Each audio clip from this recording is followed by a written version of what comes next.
त्यानंतर दुसरी बातमी अमेरिकेतील शटडाऊनने। आता अमेरिकेतील शटडाऊनमुळे 40 प्रमुख विमानतळावरील शेकडो विमानाची उड्डाणे रद्द करण्यात आली आहे।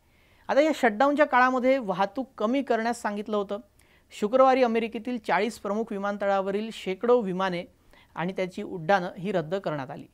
शटडाऊनच्या निर्णयामुळे उड्डाणांमध्ये 4% कपात झाली होती। आता ही कपात पुढील आठवड्यामध्ये 10% जाऊ शकते आणि 4000 विमान उड्डाणांवर त्याचा परिणाम होऊ शकतो असं बोललं जातं।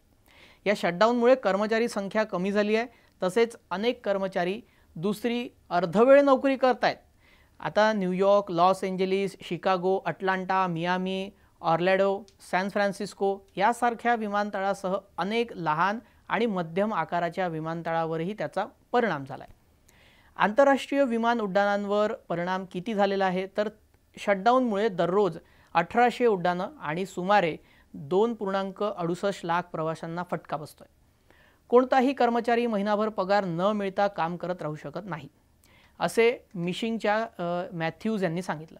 आता या शटडाऊनचा आंतरराष्ट्रीय विमान उड्डाणांवर मात्र परिणाम झालेला नाही आहे, कारण अमेरिकेच्या प्रमुख शहरांमधून युरोप, आशिया, आफ्रिका, मध्य पूर्व देशांना जाणारी विमानं ही नियमित वेळापत्रकानुसार कार्यरत होती।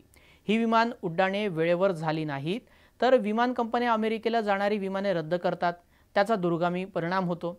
अमेरिकेतील शटडाऊन हे कधी कधी करण्यात आलेले आहेत तेही पाहूयात। तर ऑक्टोबरमध्ये 2025 ला 37 दिवस शटडाऊन होता, डिसेंबर 2018 ला 34 दिवस, जानेवारी 2018 ला 2 दिवस, सप्टेंबर 2013 ला 16 दिवस, डिसेंबर 1995 मध्ये 21 दिवस, नोव्हेंबर 1995 मध्ये 5 दिवस।